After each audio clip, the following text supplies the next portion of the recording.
मंगलम भगवान विष्णु मंगलम गरुड़ध्वज मंगलम पुंडरीकाक्ष मंगलाय तनोहरि।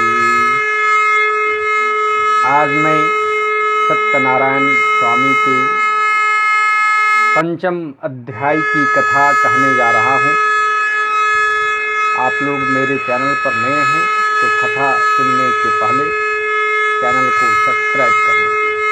तो पंचम अध्याय की कथा इस तरह है।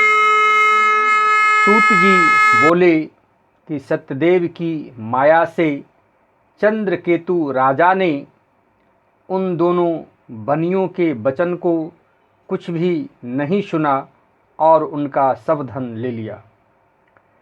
श्री सत्यनारायण के श्राप से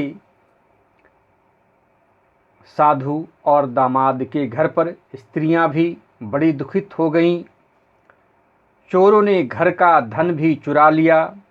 आधी व्याधि से पीड़ित और भूखी प्यासी लीलावती अन्न की चिंता में घर घर घूमने लगी और कलावती भी नित्य ही घूमने लगी।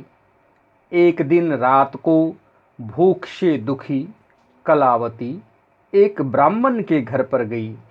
वहाँ सत्यनारायण के व्रत को देख, कथा को सुन, निज मनोरथ को मांगी और प्रसाद को खाकर कुछ रात गए अपने घर आई। तब लीलावती अपनी कन्या को धिक्कारने लगी। बोली, हे पुत्री, इतनी रात तक तुम कहाँ रही? तेरे मन में क्या है? तब कन्या माता से सत्यवचन बोली कि हे माता, मनोरथों को परिपूर्ण करने वाले श्री सत्यनारायण के व्रत को ब्राह्मण के घर में मैं देखी हूँ। लीलावती कन्या कलावती का वचन सुनकर श्री सत्यनारायण के व्रत को करने के लिए तैयार हुई।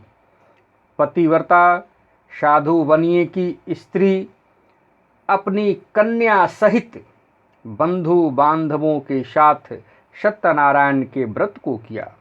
उसने सत्यदेव से यह दिव्य वर मांगा कि हे सत्यदेव, हमारे पति और दामाद जल्दी अपने घर आवें।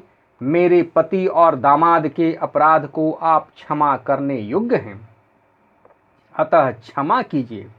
इससे सत्यनारायण स्वामी संतुष्ट हो गए और चंद्रकेतु राजा को स्वप्न दिखाया कि हे राजन, कल सवेरे ही दोनों सज्जन बनियों को छोड़ देना और उनका धन भी जो तुमने लिया है वह दे देना, नहीं तो हम धन पुत्र के सहित तेरा राज्य नष्ट कर देंगे।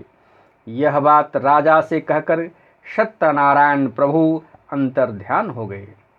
तब प्रातःकाल के समय राजा निज जनों के साथ सभा में उपस्थित हो मंत्रीजनों से यह अपना स्वप्न सुनाकर कहा कि बंधे हुए बनिए को शीघ्र छोड़ दो, ऐसा आदेश दिया।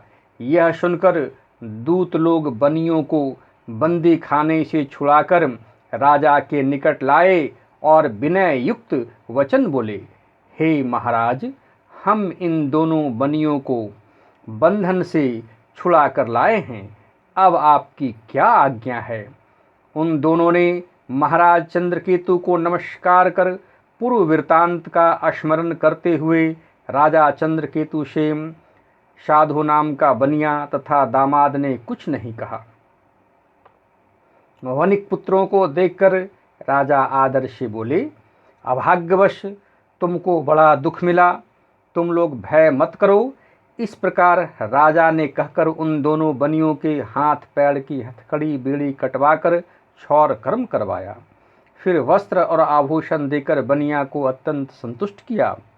पहले जितना धन लिया था उसका दूना धन देकर कहा, अब आप अपने घर जाएं। दोनों बनियों ने राजा को नमस्कार कर कहा कि आपकी कृपा से घर जाते हैं।